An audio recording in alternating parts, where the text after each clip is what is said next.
Hello' everyone, আপোনালোক সকলোকে স্বাগতম জনাইছোঁ আছাম জিকে ইউটিউব চেনেলৰ আন এটা নতুন ভিডিঅ'লৈ। আজিৰ এই ভিডিঅ'টোত আমি আছাম DLED এণ্ট্ৰেন্স এক্সামৰ বাবে প্ৰয়োজনীয় হোৱাকৈ এখন মডেল কুৱেশ্যন পেপাৰ লৈ আহিছোঁ। আজিৰ এই মডেল কুৱেশ্যন পেপাৰখনত টোটেল 50টা কুৱেশ্যন থাকিব আৰু এই 50টা কুৱেশ্যনৰ ভিতৰত আপোনালোকে যদি 40টা কুৱেশ্যন শুদ্ধ কৰিব পাৰিছে তেনেহ'লে আপোনালোকে এই পেপাৰখনত পাছ কৰিছে। গতিকে আপোনালোকে কিমানটা কুৱেশ্যন শুদ্ধ কৰিব পাৰিছে কমেণ্ট বক্সত জনাব। তেনেহ'লে বলকচোন আজিৰ এই ভিডিঅ'টো আৰম্ভ কৰোঁ। আজিৰ আমাৰ ফাৰ্ষ্ট কুৱেশ্যনটো সুধিছে, ভাৰতৰ প্ৰথম বাতৰি কাকতখনৰ নাম কি? ভাৰতৰ প্ৰথম বাতৰি কাকতখনৰ নাম কি সুধিছে। ইয়াৰ ৰাইট এনচাৰ হৈছে অপশ্যন চি, বেংগল গেজেট। ভাৰতৰ প্ৰথম বাতৰি কাকতখনৰ নাম হৈছে বেংগল গেজেট। নেক্সট কুৱেশ্যন, ইছৰোৰ মুখ্য কাৰ্যালয় ক'ত অৱস্থিত? এই প্ৰশ্নৰ ৰাইট এনচাৰটো হৈছে অপশ্যন বি, বাংগালুৰু। ইছৰোৰ মুখ্য কাৰ্যালয় বাংগালুৰুত অৱস্থিত। নেক্সট কুৱেশ্যনটো সুধিছে, নিজৰাৰ কবি বুলিলে কোনগৰাকী কবিক জনা যায়? নিজৰাৰ কবি বুলিলে কোনগৰাকী কবিক জনা যায় সুধিছে। এই প্ৰশ্নৰ ৰাইট এনচাৰটো হৈছে অপশ্যন চি, শৈলধৰ ৰাজখোৱা। নিজৰাৰ কবি বুলিলে শৈলধৰ ৰাজখোৱাক জনা যায়। নেক্সট কুৱেশ্যনটো সুধিছে,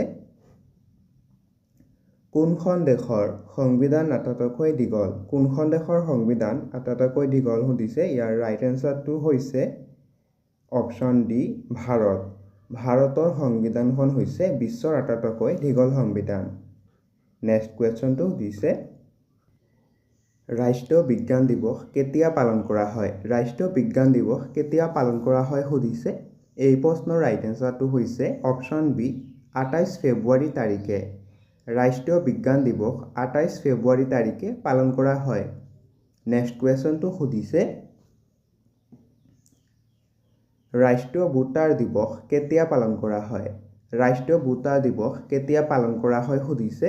এই প্ৰশ্নৰ ৰাইট এনচাৰটো হৈছে অপশ্যন চি, 25 জানুৱাৰী তাৰিখে। ৰাষ্ট্ৰীয় ভোটাৰ দিৱস 25 জানুৱাৰী তাৰিখে পালন কৰা হয়। নেক্সট কুৱেশ্যনটো সুধিছে, ভূপেন হাজৰিকাই কিমান চনত অসম ৰত্ন বঁটা লাভ কৰিছিল? ডক্টৰ ভূপেন হাজৰিকাই কিমান চনত অসম ৰত্ন বঁটা লাভ কৰিছিল সুধিছে। এই প্ৰশ্নৰ ৰাইট এনচাৰটো হৈছে অপশ্যন বি, 2008 চনত। ডক্টৰ ভূপেন হাজৰিকাই 2008 চনত অসম ৰত্ন বঁটা লাভ কৰিছিল। নেক্সট কুৱেশ্যনটো সুধিছে, পৃথিৱীৰ দ্বিতীয় বৃহত্তম মহাদেশখনৰ নাম কি? পৃথিৱীৰ দ্বিতীয় বৃহত্তম মহাদেশখনৰ নাম কি সুধিছে। এই প্ৰশ্নৰ ৰাইট এনচাৰটো হৈছে অপশ্যন এ, আফ্ৰিকা। পৃথিৱীৰ দ্বিতীয় বৃহত্তম মহাদেশখনৰ নাম হৈছে আফ্ৰিকা মহাদেশ। নেক্সট কুৱেশ্যনটো সুধিছে, এজন ব্যক্তি ৰাষ্ট্ৰপতি পদত অধিষ্ঠিত হ'বলৈ নিম্নতম বয়স কিমান হ'ব লাগে? তলত দিয়া অপশ্যনকেইটাৰ ভিতৰত এই প্ৰশ্নৰ ৰাইট এনচাৰটো হৈছে অপশ্যন চি, 35 বছৰ। এজন ব্যক্তি ৰাষ্ট্ৰপতি পদত অধিষ্ঠিত হ'বলৈ নিম্নতম বয়স 35 বছৰ হ'ব লাগে। নেক্সট কুৱেশ্যনটো সুধিছে, জ্ঞানপীঠ বঁটা লাভ কৰা প্ৰথমগৰাকী মহিলা কোন আছিল? জ্ঞানপীঠ বঁটা লাভ কৰা প্ৰথমগৰাকী মহিলা কোন আছিল সুধিছে। এই প্ৰশ্নৰ ৰাইট এনচাৰটো হৈছে অপশ্যন এ, আশাপূৰ্ণা দেৱী। জ্ঞানপীঠ বঁটা লাভ কৰা প্ৰথমগৰাকী মহিলা আছিল আশাপূৰ্ণা দেৱী। নেক্সট কুৱেশ্যনটো সুধিছে, বন্দে মাতৰম গীতটো কোনে ৰচনা কৰিছিল? বন্দে মাতৰম গীতটো কোনে ৰচনা কৰিছিল সুধিছে। এই প্ৰশ্নৰ ৰাইট এনচাৰটো হৈছে অপশ্যন বি, বংকিম চন্দ্ৰ চেটাৰ্জী। বন্দে মাতৰম গীতটো বংকিম চন্দ্ৰ চেটাৰ্জীয়ে ৰচনা কৰিছিল। নেক্সট কুৱেশ্যনটো সুধিছে, অসমৰ স্বীকৃতিপ্ৰাপ্ত প্ৰথমটো আঞ্চলিক দলৰ নাম কি? অসমৰ স্বীকৃতিপ্ৰাপ্ত প্ৰথমটো আঞ্চলিক দলৰ নাম কি সুধিছে। ইয়াৰ ৰাইট এনচাৰটো হৈছে অপশ্যন চি, অসম গণ পৰিষদ। অসমৰ স্বীকৃতিপ্ৰাপ্ত প্ৰথমটো আঞ্চলিক দলৰ নাম হৈছে অসম গণ পৰিষদ। নেক্সট কুৱেশ্যনটো সুধিছে, BTADৰ মুখ্য কাৰ্যালয় ক'ত অৱস্থিত? BTADৰ মুখ্য কাৰ্যালয় ক'ত অৱস্থিত সুধিছে। ইয়াৰ ৰাইট এনচাৰটো হৈছে অপশ্যন বি কোকৰাঝাৰ। BTADৰ মুখ্য কাৰ্যালয় কোকৰাঝাৰত অৱস্থিত।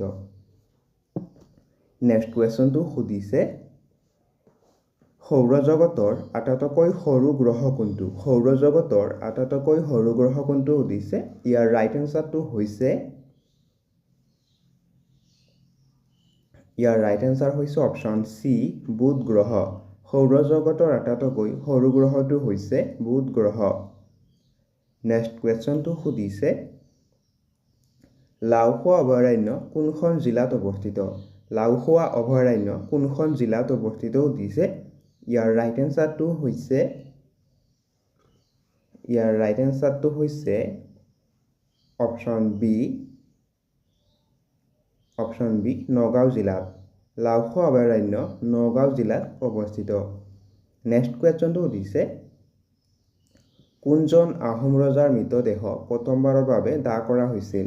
কোনজন আহোম ৰজাৰ মৃতদেহ প্ৰথমবাৰৰ বাবে দাহ কৰা হৈছিল সুধিছে। এই প্ৰশ্নৰ ৰাইট এনচাৰটো হৈছে অপশ্যন এ ৰাজেশ্বৰ সিংহ। ৰাজেশ্বৰ সিংহৰ মৃতদেহ প্ৰথমবাৰৰ বাবে দাহ কৰা হৈছিল। নেক্সট কুৱেশ্যন কথাকলি নৃত্য কোনখন ৰাজ্যৰ? কথাকলি নৃত্য কোনখন ৰাজ্যৰ সুধিছে। ইয়াৰ ৰাইট এনচাৰটো হৈছে অপশ্যন বি কেৰেলা। কথাকলি নৃত্য কেৰেলা ৰাজ্যৰ ধ্ৰুপদী নৃত্য। নেক্সট কুৱেশ্যনটো সুধিছে ইবন বটুতা কাৰ ৰাজত্বকালত ভাৰতলৈ আহিছিল?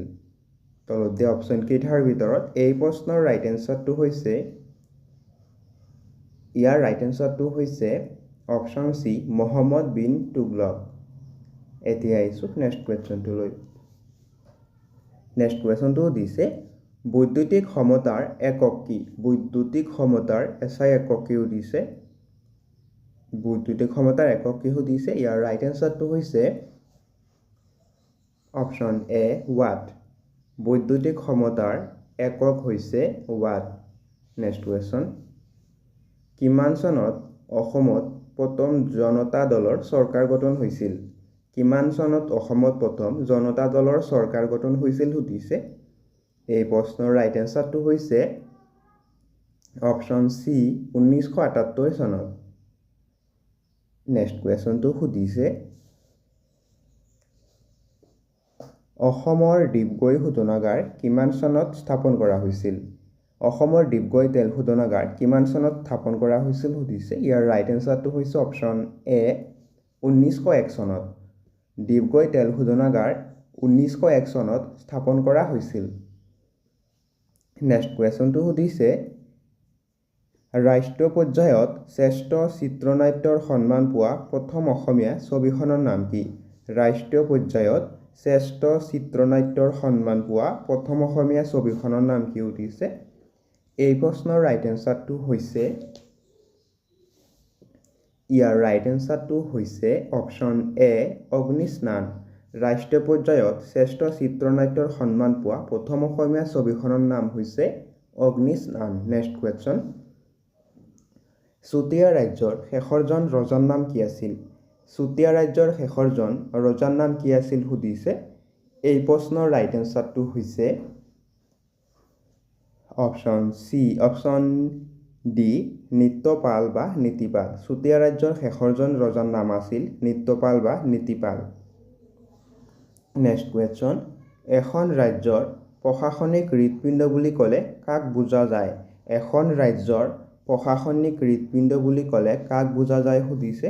এই প্ৰশ্নৰ ৰাইট এনচাৰটো হৈছে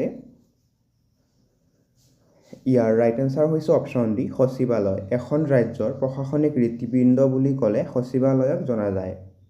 নেক্সট কুৱেশ্যন দবা খেলৰ জন্ম কোনখন দেশত হৈছিল? দবা খেলৰ জন্ম কোনখন দেশত হৈছিল সুধিছে। এই প্ৰশ্নৰ ৰাইট এনচাৰটো হৈছে অপশ্যন এ ভাৰত। দবা খেলৰ জন্ম ভাৰতত হৈছিল। নেক্সট কুৱেশ্যনটো সুধিছে প্ৰথম অসমীয়া সম্পূৰ্ণ ৰঙীন ছবিখনৰ নাম কি? প্ৰথম অসমীয়া সম্পূৰ্ণ ৰঙীন ছবিখনৰ নাম কি সুধিছে। এই প্ৰশ্নৰ ৰাইট এনচাৰটো হৈছে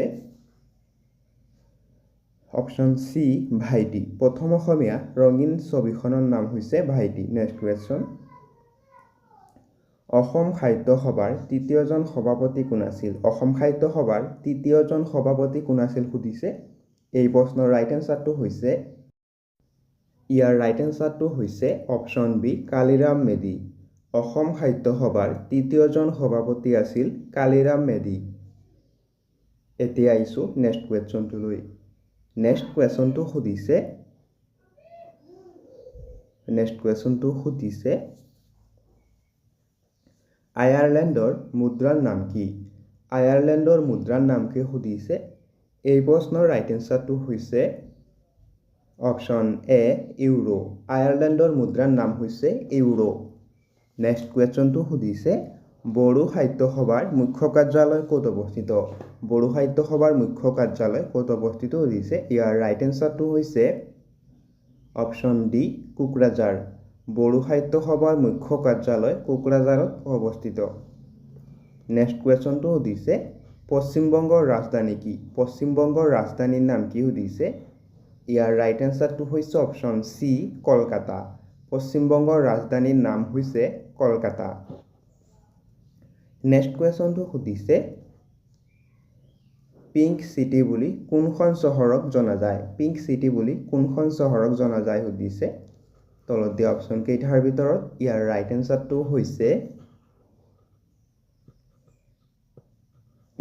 এনচাৰটো হৈছে option A Jaipur. Pink city বুলি জয়পুৰক জনা যায়। নেক্সট কুৱেশ্যন অৰ্থনীতিৰ পিতৃপুৰুষ বুলি কাক কোৱা হয়? অৰ্থনীতিৰ পিতৃপুৰুষ বুলি কাক কোৱা হয় সুধিছে। এই প্ৰশ্নৰ ৰাইট এনচাৰটো হৈছে অপশ্যন চি আদাম স্মিথ। অৰ্থনীতিৰ পিতৃপুৰুষ বুলি আদাম স্মিথক কোৱা হয়। নেক্সট কুৱেশ্যন নালন্দা বিশ্ববিদ্যালয় কোনখন ৰাজ্যত আছে? নালন্দা বিশ্ববিদ্যালয় কোনখন ৰাজ্যত অৱস্থিত সুধিছে। ইয়াৰ ৰাইট এনচাৰটো হৈছে অপশ্যন চি বিহাৰ। নালন্দা বিশ্ববিদ্যালয় বিহাৰত অৱস্থিত। নেক্সট কুৱেশ্যনটো সুধিছে বৰাক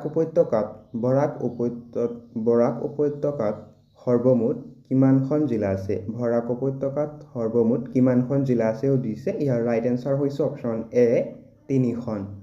বৰাক উপত্যকাত 3খন জিলা আছে। নেক্সট কুৱেশ্যনটো সুধিছে অসমত আটাইতকৈ দীঘলীয়া কাৰ্যকালৰ মুখ্যমন্ত্ৰী কোন? অসমত আটাইতকৈ দীঘলীয়া কাৰ্যকালৰ মুখ্যমন্ত্ৰী কোন সুধিছে। ইয়াৰ ৰাইট এনচাৰটো হৈছে অপশ্যন বি তৰুণ গগৈ। অসমৰ আটাইতকৈ দীঘলীয়া কাৰ্যকালৰ মুখ্যমন্ত্ৰী হৈছে তৰুণ গগৈ।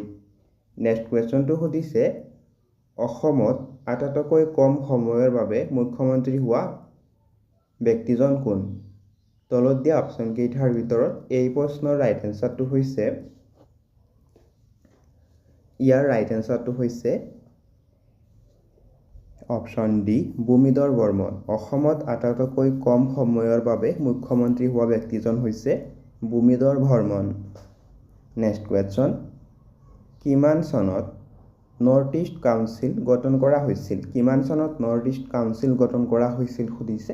তলত দিয়া অপশ্যন কেইটাৰ ভিতৰত এই প্ৰশ্নৰ ৰাইট এনচাৰটো হৈছে অপশ্যন চি 1971 চনত। 1971 চনত নৰ্থ ইষ্ট কাউন্সিল গঠন কৰা হৈছিল। নেক্সট কুৱেশ্যন অসম চুক্তিৰ ফলস্বৰূপে গঠন হোৱা অসমৰ তেল শোধনাগাৰটোৰ নাম কি? অসম চুক্তিৰ ফলস্বৰূপে গঠন হোৱা অসমৰ তেল শোধনাগাৰটোৰ নাম কি সুধিছে। ইয়াৰ ৰাইট এনচাৰটো হৈছে অপশ্যন বি নুমলীগড় তেল শোধনাগাৰ। অসম চুক্তিৰ ফলস্বৰূপে গঠন হোৱা অসমৰ তেল শোধনাগাৰটোৰ নাম হৈছে নুমলীগড়। নেক্সট কুৱেশ্যনটো সুধিছে লুইত কোঁৱৰ বুলি কাক কোৱা হয়? লুইত কোঁৱৰ বুলিলে কাক কোৱা হয় সুধিছে। এই প্ৰশ্নৰ ৰাইট এনচাৰটো হৈছে অপশ্যন চি ৰুদ্ৰ বৰুৱা। লুইত কোঁৱৰ বুলি ৰুদ্ৰ বৰুৱাক কোৱা হয়। নেক্সট কুৱেশ্যনটো সুধিছে অযোধ্যাৰ ৰাম মন্দিৰৰ মুঠ উচ্চতা কিমান? অযোধ্যাৰ ৰাম মন্দিৰৰ মুঠ উচ্চতা কিমান সুধিছে। এই প্ৰশ্নৰ ৰাইট এনচাৰটো হৈছে অপশ্যন ডি 161 ফুট। অযোধ্যাৰ ৰাম মন্দিৰৰ মুঠ উচ্চতা হৈছে 161 ফুট। নেক্সট কুৱেশ্যন তলৰ কোনখন ঠাইত মুদ্ৰা প্ৰস্তুত কৰা কাৰখানা আছে? তলৰ কোনখন ঠাইত মুদ্ৰা প্ৰস্তুত কৰা কাৰখানা আছে সুধিছে। ইয়াৰ ৰাইট এনচাৰটো হৈছে অপশ্যন বি কলকাতা। কলকাতাত মুদ্ৰা প্ৰস্তুত কৰা কাৰখানা আছে। নেক্সট কুৱেশ্যন, চিৰাজ নাটকখনৰ নাট্যকাৰজনৰ নাম কি? চিৰাজ নাটকখনৰ নাট্যকাৰজনৰ নাম কি সুধিছে। তলত দিয়া অপশ্যন কেইটাৰ ভিতৰত এই প্ৰশ্নৰ ৰাইট এনচাৰটো হৈছে অপশ্যন চি ফণী শৰ্মা। চিৰাজ নাটকখনৰ নাট্যকাৰজনৰ নাম হৈছে ফণী শৰ্মা। নেক্সট কুৱেশ্যনটো সুধিছে, লতাকটা ৰণ কোন চনত সংগঠিত হৈছিল? লতাকটা ৰণ কোন চনত সংগঠিত হৈছিল সুধিছে। এই প্ৰশ্নৰ ৰাইট এনচাৰ হৈছে অপশ্যন চি 1751 চনত। লতাকটা ৰণ 1751 চনত সংগঠিত হৈছিল। নেক্সট কুৱেশ্যনটো সুধিছে, জয়দৌল কোনে নিৰ্মাণ কৰিছিল? জয়দৌল কোনে নিৰ্মাণ কৰিছিল সুধিছে। তলত দিয়া অপশ্যন কেইটাৰ ভিতৰত ইয়াৰ ৰাইট এনচাৰটো হৈছে অপশ্যন ডি ৰুদ্ৰসিংহ। জয়দৌল ৰুদ্ৰসিংহই নিৰ্মাণ কৰাইছিল। নেক্সট কুৱেশ্যনটো সুধিছে, মুম্বাইৰ পুৰণি নাম কি? মুম্বাইৰ পুৰণি নাম কি সুধিছে। ইয়াৰ ৰাইট এনচাৰটো হৈছে অপশ্যন ডি বোম্বাই। মুম্বাইৰ পুৰণি নাম হৈছে বোম্বাই। নেক্সট কুৱেশ্যনটো সুধিছে, ত্ৰিপুৰাৰ ৰাজধানীৰ নাম কি? ত্ৰিপুৰাৰ ৰাজধানীৰ নাম কি সুধিছে। ইয়াৰ ৰাইট এনচাৰটো হৈছে অপশ্যন বি আগৰতলা। ত্ৰিপুৰাৰ ৰাজধানীৰ নাম হৈছে আগৰতলা। নেক্সট কুৱেশ্যনটো সুধিছে,